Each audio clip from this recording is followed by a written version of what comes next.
Hello friends, welcome to एसन study classes. तो बर्तमान आज आम डिस्कसन करवा +2 सेकेंड ईयर एजुकेशन पिला माने +2 सेकेंड ईयर एजुकेशन बा शिक्षार ताहार आज आम क्वेश्चन पैटर्न किपरि भाव में रही एवं आम क्यों यूनिट को पढ़ा और के यूनिट को पिला माने स्किप करदेवा ताहा पिला माने आज मुझे भिडियो रे कहबी एवं तुमे माने से यूनिट गुड़ाक पढ़ी गले पिला माने बेस्ट मार्क रखिपर एवं किपरि भाव में पढ़ो एवं किपरि भाव में बेस्ट मार्क रखिबो ताहा मध्य एई वीडियो रे मो कहिदेबी।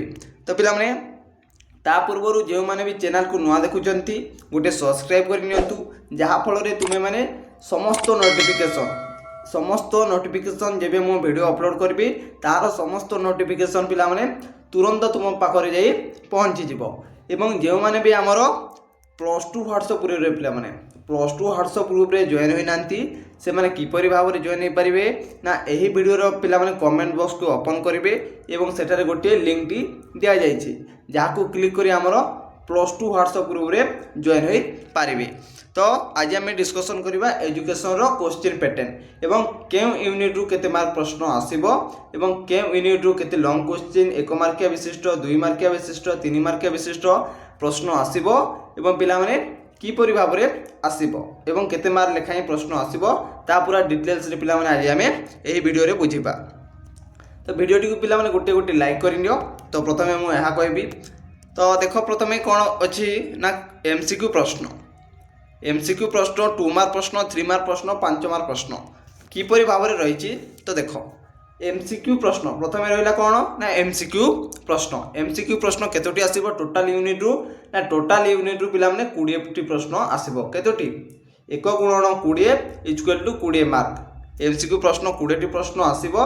तो पाई जिवे पिला माने आपण माने 20 मार्क पाई जिवे एथिरु 1 मार्क विशिष्ट 20 टी पिला माने आसीबो यूनिट 1 2 3 4 चारोटी यूनिट अछि।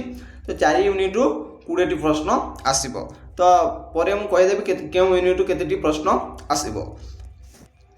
तापर 2 मार्क प्रश्न देखो केते ना 2 मार्क प्रश्न केतोटी आसीबो ना 12 टी प्रश्न आसीबो केतोटी 12 टी प्रश्न आसीबो मने रखो 12 टी प्रश्न आसीबो किंतु सेतिरु तुमे माने केतोटी उत्तर देबो ना 7 टी प्रश्न रो उत्तर देबो केतोटी 7 टी ही प्रश्न रो उत्तर देबाकू पड़िबो 2 गुणन 7 तो पिला माने 14 मार्क एठिटु तुमे माने पाई जीवो। तापरे 3 मार्क के विशिष्ट प्रश्न यहाँ मध्य 12 टी प्रश्न आसीबो केतोटी आसीबो ना 12 टी प्रश्न आसीबो एवं तुमे माने सेतिरु केतोटी करिवो ना 7 टी ही प्रश्न रो उत्तर देबो अधिक देवार किछि आवश्यकता नाही कारण मु अनेक वीडियो रे पिला माने कहि रखिछि ना अधिक आंसर दिले किछि लाभ हेबो नाही। तो कोन लाभ हेबो नाही ना तुमे माने जो 1 2 3 एमिति जो 7 टी लिखिथिबो से 7 टी ही प्रश्न रो उत्तर काउंट हेबो एवं जो निम्न रे रहिला 8 9 10 तार पिला माने उत्तर काउंट हेबो नाही। तो सेति पई तुमे माने कोन करिवो ना जेते कहिछि सेते ही प्रश्न रो उत्तर देबो जेउटा जानिचो पिला माने सेति ही प्रश्न रो उत्तर देबो। तो 12 टी प्रश्न आसीबो एवं सेतिरु तुमे माने 7 टी प्रश्न रो उत्तर देबो 3 गुणन 7 पिला माने एथिरु पाई जिवो 21 मार्क। तापर 5 मार्क के विशिष्ट प्रश्न 5 मार्क विशिष्ट प्रश्न केतोटी आसीबो ना टोटल यूनिट पिला माने केतोटी ना 5 टी प्रश्न आसीबो ए जो 4 यूनिट अछि 4 यूनिट रु 5 टी प्रश्न आसीबो एवं सेतिरु तुमे माने केतोटी करिवो ना 3 टी ही प्रश्न रो उत्तर देबो केतोटी 3 टी ही प्रश्न रो उत्तर देबाकू पड़िबो। तो 5 गुणन 3 इक्वल टू पिला माने 15 मार्क एठिरु तुमे माने पाई जिवो एवं मु कहि रखुची यूनिट आईबी जो यूनिट 4 टी रहिछि ता पिला माने कंपलसरी निम्न रे मु पूरी भाव रे बुझाई देबी। तो लॉन्ग क्वेश्चन किपरि भाव रे आसुची ना 5 टी प्रश्न आसुची सेतिरु आमे 3 टी प्रश्न रो उत्तर देबा।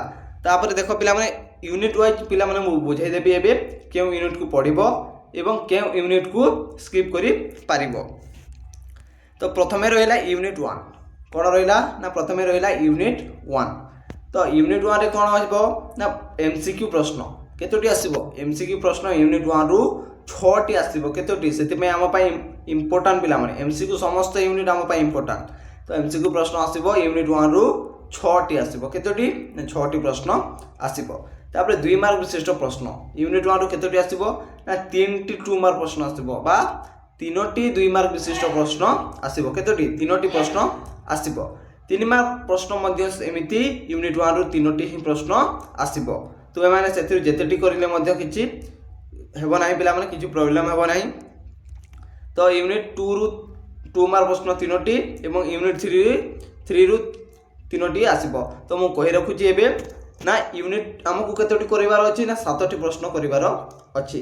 ତ ଆମକୁ କେତୋଟି ୟୁନିଟ୍ କ୍ଲିୟର କରିବାର ଅଛି ନା 2ଟି ୟୁନିଟ୍ କ୍ଲିୟର କରିବାର ଅଛି। ଯଦି ପିଲାମାନେ ଆମେ 2ଟି ୟୁନିଟ୍ କ୍ଲିୟର କରିଦେଲା 3ଟି ପ୍ରଶ୍ନ ଆସିବ, ତ ଆମେ ଲେଖିପାରିବା 6ଟି ପ୍ରଶ୍ନ ଏବଂ ଆଉ ଗୋଟିଏ ୟୁନିଟ୍ ଗୋଟିଏ ଲେଖିଦେଲେ ହେଇଯିବ ତୁମମାନଙ୍କର 7ଟି ପ୍ରଶ୍ନ। ତାପରେ ୟୁନିଟ୍ 2 ଦେଖ, ୟୁନିଟ୍ 2ରେ ମଧ୍ୟ ସେହିପରି ରହିଛି MCQ ପ୍ରଶ୍ନ କେତୋଟି ଆସିବ ନା ଏଥିରେ ମଧ୍ୟ 6ଟି ପ୍ରଶ୍ନ ଆସିବ ଏବଂ 2 ମାର୍କ ପ୍ରଶ୍ନ କେତୋଟି ଆସିବ ନା ଏଥିରେ ମଧ୍ୟ 3ଟି 2 ମାର୍କ ପ୍ରଶ୍ନ ଦେଇଥିବ ଏବଂ ତୁମେମାନେ ସେଇ 3ଟି ମଧ୍ୟ କରିପାରିବ। 3 ମାର୍କ ମଧ୍ୟ ପ୍ରଶ୍ନ ମଧ୍ୟ ସେମିତି ଏଥିରେ ମଧ୍ୟ 3ଟି ପ୍ରଶ୍ନ ଆସିବ। ତ ସେଥିପାଇଁ ମୁଁ କହୁଛି 2ଟି ୟୁନିଟ୍କୁ କ୍ଲିୟର କର ପ୍ରଥମେ, ତାପରେ ତୁମେମାନେ 6ଟି ପ୍ରଶ୍ନର ଆନ୍ସର ଲେଖିପାରିବ ଏବଂ ଆଉ ଗୋଟିଏ ୟୁନିଟ୍ରୁ ଯଦି ତୁମେମାନେ ଗୋଟିଏ 2ଟି ସିଲେକ୍ସନ୍ ପ୍ରଶ୍ନ ପଢ଼ି ଦେଇଛ ତେବେ ତୁମେ 7ଟି ପ୍ରଶ୍ନର ଉତ୍ତର କରିପାରିବ। ତ ୟୁନିଟ୍ 2 ଏବଂ ୟୁନିଟ୍ 3 ପିଲାମାନେ ଏବେ ଆମେ ଦେଖିଲେ, ସରି ୟୁନିଟ୍ 1 ଏବଂ ୟୁନିଟ୍ 2 ତ ସେମ୍ ଭାବରେ ରହିଛି। ତାପରେ ଦେଖ ୟୁନିଟ୍ 3, ୟୁନିଟ୍ 3 କ'ଣ ଅଛି ନା MCQ ପ୍ରଶ୍ନ କେତୋଟି ଆସିବ ନା 5ଟି ଆସିବ। କେତୋଟି? 5ଟି ହିଁ MCQ ପ୍ରଶ୍ନ ୟୁନିଟ୍ 3 ବା ୟୁନିଟ୍ 3ରୁ ଆସିବ। କେତୋଟି? 5ଟି MCQ ପ୍ରଶ୍ନ। ତାପରେ 2 ମାର୍କ ବିଶିଷ୍ଟ ପ୍ରଶ୍ନ, 2 ମାର୍କ ବିଶିଷ୍ଟ ପ୍ରଶ୍ନ କେତୋଟି ଆସିବ ନା 3ଟି 2 ମାର୍କ ପ୍ରଶ୍ନ ଦେଇଥିବ ବା ଆସିବ। 2 ମାର୍କିଆ ବିଶିଷ୍ଟ କେତୋଟି ଆସିବ ୟୁନିଟ୍ 3ରୁ ନା 3ଟି ଆସିବ। କେତୋଟି? 3ଟି ହିଁ ଆସିବ। ତାପରେ ୟୁନିଟ୍ 3ରୁ ହଁ 3 ମାର୍କ ପ୍ରଶ୍ନ, 3 ମାର୍କ ପ୍ରଶ୍ନ ପିଲାମାନେ ଏଥିରୁ ମଧ୍ୟ 3ଟି ପ୍ରଶ୍ନ ଆସିବ। ତ ତେଣୁକରି ତୁମେମାନେ ପ୍ରଥମେ 2ଟି ୟୁନିଟ୍କୁ ପ୍ରଥମେ କ୍ଲିୟର କର। ତାପରେ ଅନ୍ତିମ ୟୁନିଟ୍ ପିଲାମାନେ ୟୁନିଟ୍ IV ବା ୟୁନିଟ୍ 4। ତ ୟୁନିଟ୍ 4ରେ କେତୋଟି MCQ ପ୍ରଶ୍ନ ଆସିବ ନା MCQ ପ୍ରଶ୍ନ ପିଲାମାନେ ଏଠି ଦେଖ 3ଟି ହିଁ ଆସିବ। କେତୋଟି? 3ଟି ହିଁ ପ୍ରଶ୍ନ ଆସିବ MCQ ୟୁନିଟ୍ IVରୁ। ତାପରେ 2 ମାର୍କ ପ୍ରଶ୍ନ କେତୋଟି ଆସିବ ସେଇ ସମାନ ଭାବରେ ରହିଛି ୟୁନିଟ୍ 1, 2, 3 ଏଥିରେ ମଧ୍ୟ 3ଟି ପ୍ରଶ୍ନ ଆସିବ। ତାପରେ ୟୁନିଟ୍ 3ରେ କେତୋଟି ଆସିବ? ୟୁନିଟ୍ 3ରେ ଆସିବ ପିଲାମାନେ 3ଟି ପ୍ରଶ୍ନ ଏବଂ ୟୁନିଟ୍ 4 ପିଲାମାନେ 5 ମାର୍କିଆ ବିଶିଷ୍ଟ ପ୍ରଶ୍ନ ଦେଖ, 5 ମାର୍କିଆ ବିଶିଷ୍ଟ ପ୍ରଶ୍ନ ୟୁନିଟ୍ IV ପିଲାମାନେ କମ୍ପଲସରି ରହିଛି। ଯେଉଁ ମେନ୍ ମିଡ଼ିଆନ୍ ଅଛି ସେଇଟା ପିଲାମାନେ କମ୍ପଲସରି ଭାବରେ କରିବ, ନହେଲେ ମାର୍କ କଟାଯିବ ପିଲାମାନେ। ତ ମୁଁ ଏବେ କହି ରଖୁଛି କେଉଁ ୟୁନିଟ୍କୁ ପିଲାମାନେ କେମିତି ଭାବରେ ପଢ଼ିବ। ତ ଏଠାକୁ ଦେଖ ନା ଆମକୁ 20ଟି ପ୍ରଶ୍ନର ଉତ୍ତର କରିବାର ଅଛି ନା MCQ ପ୍ରଶ୍ନ ସବୁ ପାଇଁ ପିଲାମାନେ 3ଟି ୟୁନିଟ୍ କ୍ଲିୟର କର, ଯେଉଁ 1, 2, 3 এই 3ଟି ଏବଂ ଅନ୍ତିମ ୟୁନିଟ୍ ତ 3ଟି ପ୍ରଶ୍ନ ଆସିବ, ସେଥିପାଇଁ ଟିକେ ତାହାକୁ କମ୍ ଭାବରେ ପଢ଼। ତାପରେ 2 ମାର୍କ ପ୍ରଶ୍ନ 12ଟି ପ୍ରଶ୍ନ ଆସିବ। ତ ତୁମେମାନେ କ'ଣ କରିବ ନା 2ଟି ୟୁନିଟ୍କୁ କ୍ଲିୟର କରିବ। 3 ମାର୍କ ମଧ୍ୟ ସେମିତି 2ଟି ୟୁନିଟ୍କୁ କ୍ଲିୟର କରିବ। ତାପରେ 5 ମାର୍କିଆ ବିଶିଷ୍ଟ ପ୍ରଶ୍ନ କେମିତି କରିବ ତୁମ ମନରେ ପିଲାମାନେ ଭାବୁଥିବ ନା 5 ମାର୍କିଆ ବିଶିଷ୍ଟ ତ କେଉଁ ୟୁନିଟ୍ରୁ କେତୋଟି ଆସିବ ତ କୁହାଯାଇନି, ତ କିପରି ଭାବରେ ଆସିବ ତ ମୁଁ ଏବେ କହି ରଖୁଛି।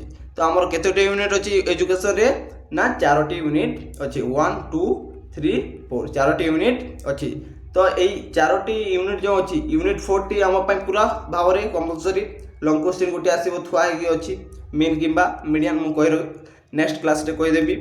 ୟୁନିଟ୍ 4ଟି ପିଲାମାନେ ଗୋଟିଏ ପ୍ରଶ୍ନ ଆସିବ ତ କମ୍ପଲସରି। ତାପରେ ଆମକୁ କେତୋଟି ପ୍ରଶ୍ନ କରିବାର ଅଛି ନା 2ଟି ପ୍ରଶ୍ନ କରିବାର ଅଛି। ଏହି 3ଟି ୟୁନିଟ୍ରୁ 1, 2, 3 এই 3ଟି ୟୁନିଟ୍ରୁ କେତୋଟି ପ୍ରଶ୍ନ ଆସିବାର ଅଛି ନା 4ଟି ପ୍ରଶ୍ନ ଆସିବାର ଅଛି। ତ ମୁଁ କହି ରଖୁଛି ଏବେ ୟୁନିଟ୍ 1ରୁ ପିଲାମାନେ ଗୋଟିଏ ପ୍ରଶ୍ନ ଆସିବାର ଚାନ୍ସ ଅଛି ଏବଂ ୟୁନିଟ୍ 2ରୁ 2ଟି ପ୍ରଶ୍ନ ଆସିବାର ଚାନ୍ସ ଅଛି ଏବଂ ୟୁନିଟ୍ 3ରୁ ଗୋଟିଏ ପ୍ରଶ୍ନ ଆସିବାର ଅଛି। ତ ତୁମେମାନେ କ'ଣ କରିବ ନା ୟୁନିଟ୍ 1କୁ ଲଙ୍ଗ୍ କ୍ୱେଶ୍ଚିନ୍ ପାଇଁ ପଢ଼ିବ 5 ମାର୍କ ପାଇଁ, ୟୁନିଟ୍ 2କୁ ଲଙ୍ଗ୍ କ୍ୱେଶ୍ଚିନ୍ ପାଇଁ ପଢ଼ିବ ଏବଂ ୟୁନିଟ୍ 4କୁ ଲଙ୍ଗ୍ କ୍ୱେଶ୍ଚିନ୍ ପାଇଁ ପଢ଼ିବ। ଏହାଟା ପିଲାମାନେ ୟୁନିଟ୍ 4ଟି ହେଲା କମ୍ପଲସରି କରିବାକୁ ବାଧ୍ୟ ପିଲାମାନେ। ମୁଁ ପୁରା ଭଲ ଭାବରେ ଆଣିବି ମେନ୍ ଏବଂ ମିଡ଼ିଆନ୍ ଦୁଇଟାକୁ ପଢ଼ିଥିବ ପିଲାମାନେ, ଯେଉଁ ପ୍ରଶ୍ନ ବି ଆସିବ ତାହାର ଉତ୍ତର ଲେଖିପାରିବ। ପୁରାପୁରି ସିମ୍ପଲ୍ ଭାବରେ ଆଣିବି ପିଲାମାନେ, ପୁରା ଭାବରେ ପୁରା ବୁଝାକି ଆଣିବି।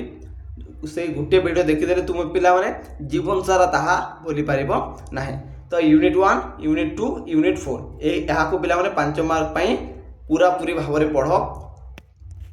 ତାପରେ ପିଲାମାନେ ନିଶ୍ଚିତ ଭାବରେ ବେଟର ମାର୍କ ରଖିପାରିବ। ତ 70 ମାର୍କର ଏକ୍ଜାମ୍ ହେବ, ସମସ୍ତେ ଜାଣିଥିବେ କେତେ ମାର୍କର ନା 70 ମାର୍କର। ତୁମେମାନେ ଇଣ୍ଟରନାଲରେ 30 ମାର୍କର ଏକ୍ଜାମ୍ ଦେଇଥିବ ସେଥିରୁ ତୁମେମାନେ ଯେତେ ପାଅ ଏବଂ ଏଥିରୁ ଯେତେ ପାଅ ତାହାକୁ ମିଶାଇ ତୁମର ବୋର୍ଡ଼ ଏକ୍ଜାମ୍ ଯେଉଁ ହେବ, ଯେଉଁ ରିଜଲ୍ଟ ବାହାରିବ ସେଠାରେ ପିଲାମାନେ ଏହା ଲେଖାଯାଇଥିବ। ତ ତୁମେମାନେ 70 ମାର୍କର ଏକ୍ଜାମ୍ ଦେବ, ତାହା ମଧ୍ୟ 3 ଘଣ୍ଟା ସମୟ ଦିଆଯିବ। କେତେ? ଯେଉଁ 80 ମାର୍କର ଏକ୍ଜାମ୍ ଦେଉଥିଲ ତାହା ମଧ୍ୟ 3 ଘଣ୍ଟା ସମୟ ଦିଆଯାଉଥିଲା ଏବଂ ଏହା 70 ମାର୍କର ଏକ୍ଜାମ୍ ଦେବ, ତାହା ମଧ୍ୟ 3 ଘଣ୍ଟା ଦିଆଯିବା। ତ ଏତିକି ମାତ୍ର ରହିଥିଲା ପିଲାମାନେ କ୍ୱେଶ୍ଚିନ୍ ପ୍ୟାଟର୍ନଟି। କାଲି ଆମେ ନେକ୍ସଟ କ୍ଲାସ୍ରେ ସିଲେକ୍ସନ୍ ପ୍ରଶ୍ନ ଆଣିବା। ସମସ୍ତେ ଦେଖ ପିଲାମାନେ, ସେୟାର ମଧ୍ୟ କର ତୁମ ସାଙ୍ଗମାନଙ୍କୁ, ଲାଇକ୍ ମଧ୍ୟ କର, ଯାହାଫଳରେ ସେମାନେ ମଧ୍ୟ ଜାଣିପାରିବେ।